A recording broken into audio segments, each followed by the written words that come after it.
गणित के हर एक सवाल को आसान बनाएंगे। गणित के हर एक सवाल को आसान बनाएंगे। आपके हर एक डाउट को भी हल कराएंगे। आपका सपना जरूर पूरा होगा एक दिन। आपका सपना जरूर पूरा होगा एक दिन, अगर आप चैनल को सब्सक्राइब करके हमारा साथ निभाएंगे। टू माय यूट्यूब चैनल अपना मैथशाला। तो आज की वीडियो में हम लोग पढ़ेंगे रेशियो एंड प्रोपोर्शनल, अनुपात और समानुपात। तो स्क्रीन पे जो भी दिख रहा है आप लोग को, इन सब टॉपिक्स को मैं अच्छे से कवर करूंगा।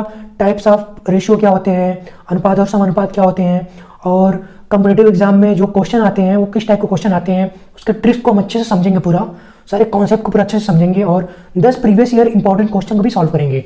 तो अगर आप लोग आरआरबी, एनटीपीसी या फिर कोई भी गवर्नमेंट एग्जाम की तैयारी कर रहे हो तो ये वीडियो आपके लिए काफ़ी इंपॉर्टेंट होने वाला है।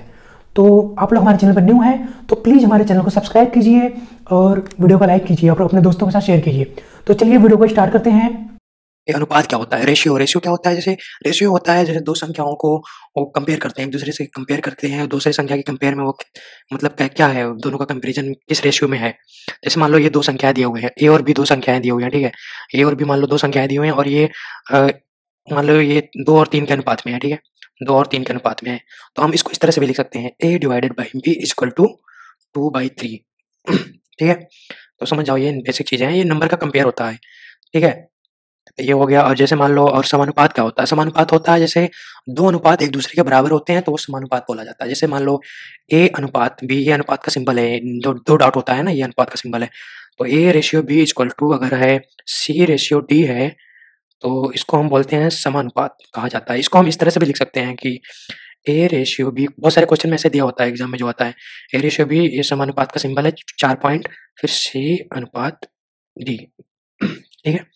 और इसको हम इस तरह से भी लिख सकते हैं, इसको लिख सकते हैं अगर ये दिया हुआ है तो a divided by b equal to c divided by d, क्योंकि इसका मतलब है कि दोनों अनुपात एक दूसरे के बराबर है, मतलब a और b का अनुपात है c और d के अनुपात के बराबर है, ठीक है। ये आप लिख सकते हैं। जैसे मान लो यहाँ पे दिया हुआ है 4/6 इक्वल टू 6/9, इसको देखते हैं। जैसे 4/6 बराबर होगा 6/9, ठीक है। जैसे यहाँ पे कटेंगे 2 दूनी 4, 2 तिहाई 6, 3 दूनी 6, 3 त्रिका 9, 2/3 दोनों बराबर आ गए, ठीक है। इस एग्जाम्पल के लिए है एक। तो चलिए अब नेक्स्ट देखते हैं। ये है, इसमें है कि अनुपात की, समानुपात के कितने प्रकार होते हैं, ठीक है, प्रोपोर्शन के। तो सबसे पहला एक होता है डायरेक्ट प्रोपोर्शनल, मतलब कि प्रत्यक्ष समानुपात। जैसे मान लो कोई, मतलब प्रत्यक्ष समानुपात क्या होता है? जैसे एक, मतलब अगर कोई दो नंबर एक दूसरे के प्रत्यक्ष समानुपात है, डायरेक्टली प्रोपोर्शनल है, तो एक नंबर बढ़ेगा तो दूसरा भी बढ़ेगा, ठीक है। जैसे मान लो y अगर x के समानुपात है, y directly proportional to x, तो इसको हम लिख सकते हैं y इक्वल टू kx। ये मान लो कोई भी नंबर होगा, k एक कोई भी कांस्टेंट होगा, नंबर होगा कांस्टेंट, लिखा हो ना। जैसे मान लो 5 पेंसिल की, इसके एग्जांपल मान लो कि 5 पेंसिल की कीमत 10 रुपया है, तो 10 पेंसिल की कीमत 20 रुपया होगा। जैसे कि मान लो 5 पेंसिल का कीमत 10 रुपया है, तो ये दोनों डायरेक्टली प्रोपोर्शनल है, क्योंकि अगर पेंसिल का दाम बढ़ेगा तो ये भी बढ़ेगा, जिस अनुपात में पेंसिल का दाम बढ़ेगा उस अनुपात में उसका प्राइस भी बढ़ेगा। तो ये है डायरेक्टली प्रोपोर्शनल का एग्जाम्पल है। और एक होता है इनवर्स प्रोपोर्शनल, मतलब विपरीत समानुपात। विपरीत समानुपात क्या होता है? एक बढ़ता है तो दूसरा घटता है। अगर जैसे मान लो y अगर x के इनवर्सली x और y के इनवर्सली प्रोपोर्शनल है, मतलब विपरीत समानुपात है, तो इसको हम लिख सकते हैं y equal to k divided by x। यहाँ पे भी k कांस्टेंट रहेगा, ठीक है। जैसे मान लो यहाँ पे देख लो, 4 लोग किसी काम को 6 दिन में पूरा करते हैं, तो 8 लोग उस काम को 3 दिनों में पूरा करेंगे ना। यहाँ पे इनवर्सली प्रोपोर्शनल है, मतलब एक का नंबर बढ़ेगा तो दूसरा का घटेगा, अगर ये बढ़ेगा तो ये घटेगा, आदमी डबल होंगे तो दिन कम हो जाएगा, ठीक है। समझ गए? ये डायरेक्टली हो गया, इनडायरेक्टली प्रोपोर्शनल। और एक होता है कॉन्टिन्यूड प्रोपोर्शनल, सतत अनुपात। सतत अनुपात क्या होता है? जैसे मान लो 3 संख्याएं दी हुई हैं, 3 संख्याएं मान लो, और उसमें क्या है कि 3 संख्या अगर सतत अनुपात में है तो इसको हम बोल सकते हैं a अनुपात b इक्वल टू b अनुपात c है। अगर ये तीनों हैं तो इसका मध्यम अनुपात मीन प्रोपोर्शनल हो जाएगा, मीन प्रोपोर्शनल इसका होगा b, ठीक है। तो ये हो गया सतत अनुपात, ये समझिए। और एक इसी तरह से एक होता है, मतलब बेसिक है, अनुपात का सारा चीज पता होना चाहिए, इसलिए मैं बता रहा हूँ सारा टाइप्स क्या होते हैं। और एक होता है कंपाउंड प्रोपोर्शनल, संयुक्त समानुपात। जैसे मान लो 2 अनुपात दिया हुआ है, a अनुपात b दिया हुआ है, और दिया हुआ है c अनुपात d, 2 अनुपात हैं।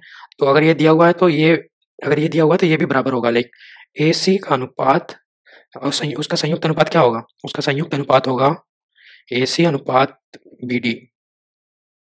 अगर 2 अनुपात दिया हुआ है, अगर इसका संयुक्त अनुपात पूछ लिया तो उसका संयुक्त अनुपात होगा AC अनुपात BD, ठीक है। ये कुछ पॉइंट है आपको पता होनी चाहिए। चलिए नेक्स्ट पॉइंट पे चलते हैं। यहाँ पे हम देखते हैं ट्रिक क्या होता है। कुछ ट्रिक्स देखते हैं। जैसे यहाँ पे सबसे पहला ये है इंपॉर्टेंट ट्रिक्स है, ये सब आपको एक पता होना चाहिए। जैसे मान लो दो संख्याओं का अनुपात दिया हुआ है, दो संख्याओं का अनुपात दिया हुआ है और दोनों संख्याओं का योग दिया हुआ है, एडिशन दिया हुआ है। दो संख्याओं का अनुपात मान लो ए अनुपात बी दिया हुआ है और दोनों का एडिशन दिया हुआ है एक्स। तो हमको वो दोनों संख्याएं पूछ रही हैं। अगर मान लीजिए कि फॉर एग्जाम्पल के तौर पर दो संख्याएं हैं, दो और तीन के अनुपात में है दो संख्याएं, और उनका एडिशन मान लीजिए कितना है, उनका एडिशन मान लीजिए 10 है। तो हमसे वो दोनों संख्याएं पूछ रही हैं, ठीक है। तो हमको यहाँ पे ए और बी दिया हुआ है, ए दिया हुआ है 2, बी दिया हुआ है 3।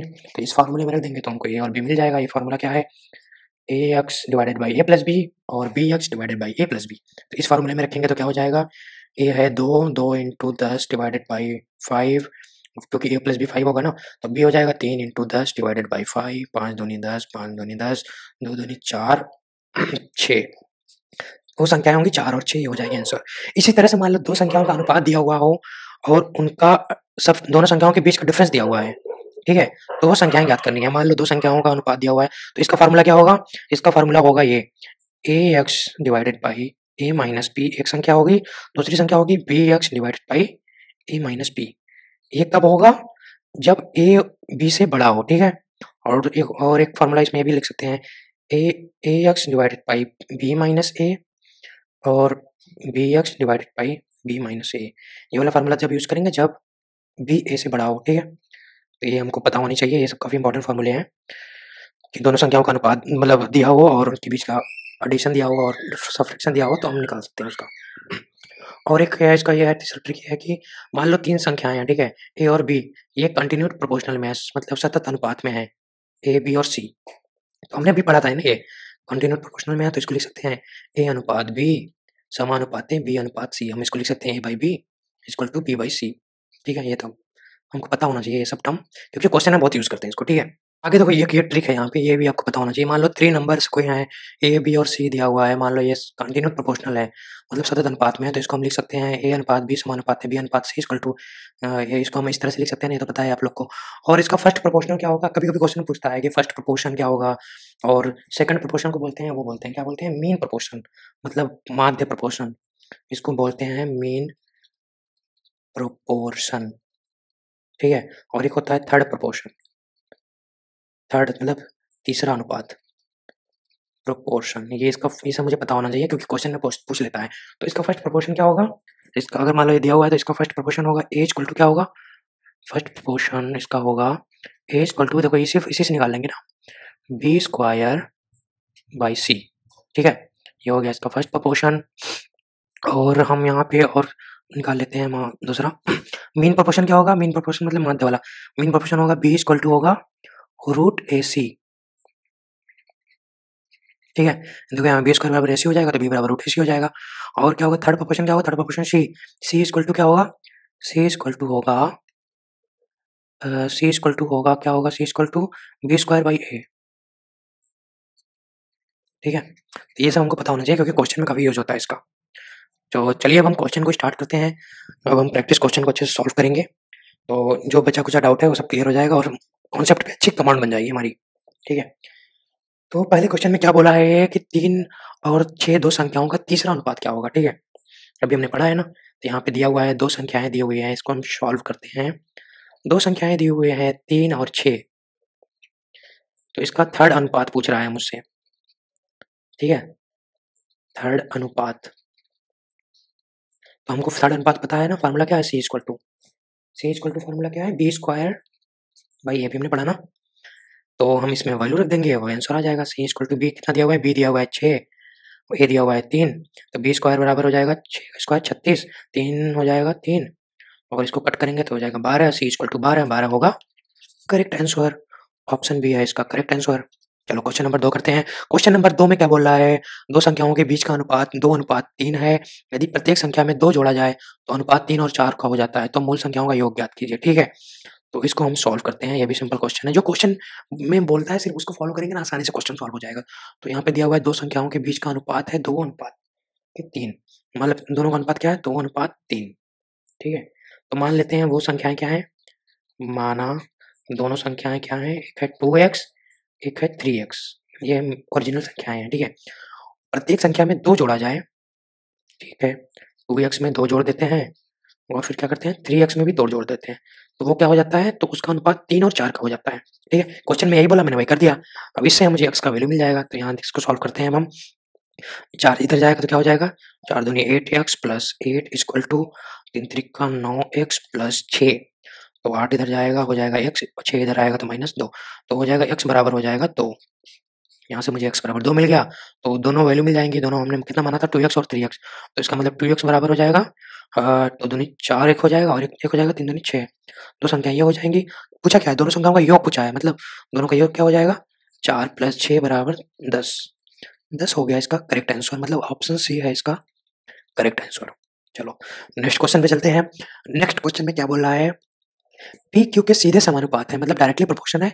क्यू बराबर 7 हो, पी बराबर 15 हो, तो क्यू 14 होने पर पी का मान क्या होगा। ओके, तो इसको हम सॉल्व करते हैं। क्या बोल रहा है, पी और क्यू के डायरेक्टली प्रोपोर्शनल है, मतलब पी क्यू डायरेक्टली प्रोपोर्शन है। ठीक है, तो इसको हम ऐसे भी लिख सकते हैं, पी इक्वल टू के इंटू क्यू, के कोई कॉन्स्टेंट है। ठीक है, अगर क्यू का वैल्यू 7 है, पी का वैल्यू 15 है, दिया हुआ है। ठीक है, अगर p वैल्यू 7 है तो p जब p 15 है, मतलब p का वैल्यू 15 है तो q है 7, k इंटू 7। यहाँ से मुझे k का वैल्यू मिल गया, k बराबर हो गया 15/7। ठीक है, ये मिल गया मुझे। अब पूछ रहा है अगर q 14 है तो p का मान क्या होगा। ठीक है, इस इक्वेशन में q 14 है, p बराबर k इंटू q कितना दिया हुआ है 14 है, तो मुझे p का मान निकालना है। तो k का वैल्यू मुझे इस इक्वेशन से मिल गया, p बराबर k का वैल्यू रखेंगे 15/7 इंटू 14, 7 दूनी 14, p बराबर हो जाएगा 30। ये हो जाएगा करेक्ट आंसर, ऑप्शन सी है इसका करेक्ट आंसर। चलिए क्वेश्चन नंबर 4 को सॉल्व करते हैं। क्वेश्चन नंबर 4 में क्या बोल रहा है, 260 किलोग्राम चावल को 3 भागों में इस प्रकार विभाजित किया जाता है, पहले भाग दूसरे भाग से 5 किलोग्राम अधिक है और इसका अनुपात तीसरे भाग से 1:3 है, तो तीनों का अलग अलग किलोग्राम क्या होगा। ओके, ये भी सिंपल क्वेश्चन है, तो इसको हम सॉल्व करते हैं। एक दिया हुआ है 260 केजी चावल का, एक कोई बोरा है बहुत बड़ा, उसको मैंने 3 भागों में डिवाइड किया करता है वो। ठीक है, 1 2 3, पहला भाग दूसरे भाग से 5 किलोग्राम अधिक है और पहले भाग का तीसरे भाग से अनुपात है 1:3। ठीक है, तो मान लीजिए पहला भाग है x। ठीक है, पहला भाग, ये 3 भाग है, मान लीजिए पहला भाग है x, तो दूसरा भाग कितना बोला है, दूसरा भाग 5 किलोग्राम, पहले भाग दूसरे भाग से 5 किलोग्राम ज़्यादा है, तो मतलब दूसरा भाग हो जाएगा x-5। तीसरा भाग क्या हो जाएगा 1:3 है, तो ये तीसरा भाग हो जाएगा 3x। ओके, तो हम तीनों को जोड़ देंगे, तीनों को जोड़ने पे कितना आएगा, तीनों को जोड़ने पे आएगा 260, तो ये हो जाएगा x plus x 2x plus 3 5x minus 5 equal to 260, 5x equal to 265, x equal to हो जाएगा 5x इक्वल टू 265, तो x इक्वल टू हो जाएगा 53। 265 इंटू 5 डिवाइडेड बाई 5 होगा 53। इसका मतलब x हो गया, एक किलोग्राम होगा 53 केजी होगा एक।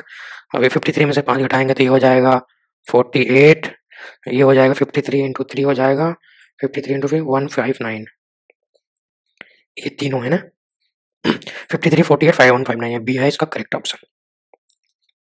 चलो क्वेश्चन नंबर 5 को हम सॉल्व करते हैं।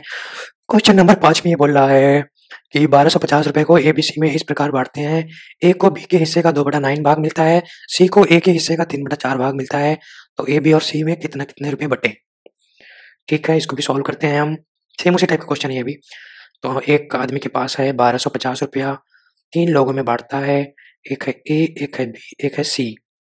तो बोल रहा है ए को बी के हिस्से का 2/9 भाग मिलता है। मान लो बी यहाँ पे x है, तो ए को कितना मिला, बी का 2/9 भाग मिला, मतलब x का 2/9, x इंटू 2/9, ए का वैल्यू ये हो गया। और सी को ए का 3/4 मिला, मतलब ए कितना है, ए है 2/9x, इसका 3/4, मतलब 3/4 का गुणा कर दो, तो इसको सिंप्लीफाई करेंगे तो ये हो जाएगा x/6। ठीक है, तो यहाँ पे 3 मुझे मिल गया, ए का मिल गया मुझे, ए का कितना मिला मुझे, ए का मिला 2x/9 plus x/6 equal to हो गया 1250। ठीक है, इसको हम जोड़ देंगे, एलसीएम आएगा 18, 9 दूनी 18, 2 दूनी 4x plus 18x plus 6 18 3x। तो इसको हम सॉल्व करके इस तरह से लिख सकते हैं, 18 4 22 3 25x, 25x/18 इक्वल टू 1250। ठीक है, 25x बटे 18 इंटू 1250, इसको हम लिख सकते हैं 25 से इसको कट करेंगे, 25 50 भर जाएगा, फिर यहाँ से मिल जाएगा मुझे x का वैल्यू 18 इंटू 50 हो जाएगा, x का वैल्यू हो जाएगा 900। ठीक है, x का वैल्यू मिल गया मुझे 900, तो हम सारा वैल्यू निकल जाएगा हमको यहाँ से फिर। तो ये हो जाएगा 900 का 2/9, 2 x अगर 900 होगा तो यहाँ पे हम सॉल्व कर लेते हैं इसको। 2/9 इंटू 900, 100 भर जाएगा, एक हो जाएगा 200, एक हो जाएगा 900 और ये होगा x/6, मतलब 900/6, ये हो जाएगा 150। तो 200 900 150 कहाँ है? 200 900 150, ये ऑप्शन डी है इसका करेक्ट आंसर। चलो अब क्वेश्चन नंबर 6 को सॉल्व करते हैं। क्वेश्चन नंबर 6 में ये बोला हुआ है 4 5 16 का चौथा अनुपात 4 है और चौथा अनुपात तथा 4 और 6 का मध्य अनुपात का योग कितना होगा? ओके, तो हमको क्या करना है, 4 5 और 16 का फोर्थ अनुपात निकालना है और इसका माध्य का योग निकालना है। ठीक है, ओके, तो सबसे पहले हम इसका फोर्थ अनुपात निकालते हैं। इसको हम ऐसे लिख सकते हैं ना, 4/5 समानुपाते 16d, ये मुझे निकालना है। ठीक है, तो इसको हम लिख सकते हैं 4/5 इक्वल टू 16/d। तो हम इसको कट करेंगे, 4 चौक 16, d बराबर हो जाएगा 20। चौथा अनुपात मिल गया मुझे 20 और मुझे क्या करना है, मुझे निकालना है इसका क्या होगा, इसका मीन प्रोपोर्शन क्या होगा। माध्य मतलब मीन प्रोपोर्शन, 4 और 6 का मीन प्रोपोर्शन क्या होता है, माध्य होगा। माध्य अनुपात क्या हो जाएगा, √4 इंटू 6।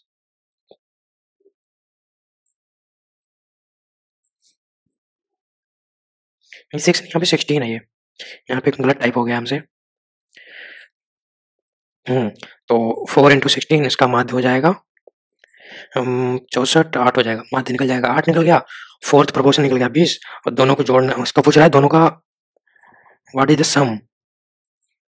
तो 20 प्लस 8 हो जाएगा 28, ये हो जाएगा आंसर। फोर्थ माध्य मुझे मिल गया है 20 और इसका मीन प्रोपोर्शन मतलब माध्य अनुपात मिल गया 4 और 16 का 8, तो ऑप्शन सी है इसका करेक्ट आंसर। चलिए क्वेश्चन नंबर 7 को सॉल्व करते हैं। क्वेश्चन नंबर 7 में दिया हुआ है, क्वेश्चन नंबर 7 को सॉल्व करते हैं। दिया हुआ है 4 अनुपात x बराबर x अनुपात 16 है, तो x का वैल्यू पूछ रहा है, तो हमको पता है हम इसको लिख सकते हैं 4/x बराबर x/16, तो ये हो जाएगा x स्क्वायर इक्वल टू 64, इसका इसमें गुणा होगा इसका इसमें, तो x बराबर √64 हो जाएगा 8, ये होगा इसका करेक्ट आंसर, मतलब ऑप्शन ए है इसका करेक्ट आंसर। क्वेश्चन नंबर 8 को सॉल्व करते हैं।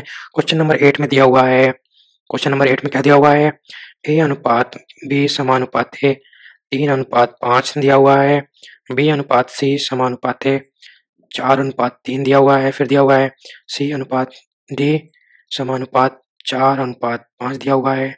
तो a और d का रेशियो पूछ रहा है हमसे। ठीक है, ठीक है, ये पूछ रहा है, तो इसको हम क्या लिख सकते हैं, इसको हम लिख सकते हैं a/b इक्वल टू 3/5, ये हो गया पहला इक्वेशन। इसको हम क्या लिख सकते हैं, b/c इक्वल टू 4/3, ये हो गया दूसरा इक्वेशन। इसको कैसे लिख सकते हैं, c/d इक्वल टू 4/5, ये हो गया तीसरा इक्वेशन। तीनों को हम गुणा कर देंगे, इक्वेशन 1 गुणे इक्वेशन 2 गुणे इक्वेशन 3। हम आपको समझाने के लिए इतने स्टेप में लिख रहे हैं, आप डायरेक्टली लिख सकते हो, आप प्रैक्टिस करोगे ना, आप एक लाइन में डायरेक्टली लिख सकते हो ये बात। इसको लिख सकते हो a divided by b into b divided by c into c divided by d equal to 3/5 equal to 4/3, sorry into 4/5। तो इसको b से b कटेगा, c से c कटेगा, 3 से 3 कटेगा, हाँ, तो ये हो जाएगा a/d इक्वल टू हो जाएगा 4 चौक 16, 5 पचे 25, 16/25। इसका मतलब a अनुपात d होगा 16/25, ये होगा इसका करेक्ट आंसर, ऑप्शन ए है इसका करेक्ट आंसर। चलो ये हो गया। क्वेश्चन नंबर 9 को सॉल्व करते हैं। क्वेश्चन नंबर 9 में दिया हुआ है, दो संख्याएं दी हुई हैं हमको, दो संख्याएं दी हुई हैं 15 और 19 के अनुपात में हैं। दोनों संख्याओं में से कितना घटाना चाहिए कि उनका अनुपात 3 और 4 का अनुपात हो जाए। मान लो दो संख्याओं का अनुपात दिया हुआ है 15 और 19, ठीक है, दो संख्याओं का अनुपात 15 और 19 दे रहा है, इसमें से कितना घटाएं कि उनका अनुपात 3 और 4 का हो जाए। तो माना x घटाते हैं, लेट माना या फिर लेट बोल सकते हो, x घटाने पे तो इसको लिख सकते हैं 15 माइनस एक्स 19 माइनस एक्स, दोनों में से कितना घटा रहे हैं कि अनुपात 3/4 हो जाए। ठीक है, तो हम यहाँ से हम इसको सॉल्व करके x का वैल्यू निकाल लेंगे। x 4 का इधर मल्टीप्लाई होगा और 3 का इधर मल्टीप्लाई होगा, तो ये हो जाएगा 15 चौका 60 माइनस 4x इक्वल टू 19 तियाँ 57 माइनस 3x, और ये 4x इधर जाएगा तो हो जाएगा x, और 57 इधर आ जाएगा तो ये हो जाएगा 3, तो x बराबर हो जाएगा 3। 3 इसका हो गया करेक्ट आंसर। ऑप्शन बी है इसका करेक्ट आंसर। चलो ये हो गया। अब लास्ट क्वेश्चन को सॉल्व करते हैं। लास्ट क्वेश्चन में क्या बोल दिया है कि संख्या 2, 3 और 9 का तीसरा अनुपात, इसका तीसरा अनुपात और संख्याओं 3, 5 और 9 का चौथा अनुपात के बीच का डिफरेंस क्या है। ओके, तो हम इसको सॉल्व करते हैं। तो ये इसका पूछ रहा है, इसका जैसे संख्या दी हुई है ना 2:3, इसको हम लिख सकते हैं, पहला टर्म को लिख सकते हैं। तीसरा अनुपात पूछ रहा है ना, ये मान लो ये पूछ रहा है और 9 है, तो इसको लिख सकते हैं 2/3 इक्वल टू x/9। तो यहाँ से मुझे x का वैल्यू मिल जाएगा 6। ठीक है, ये तीसरा अनुपात मिल गया मुझे, थर्ड प्रोपोर्शन ये मिल गया।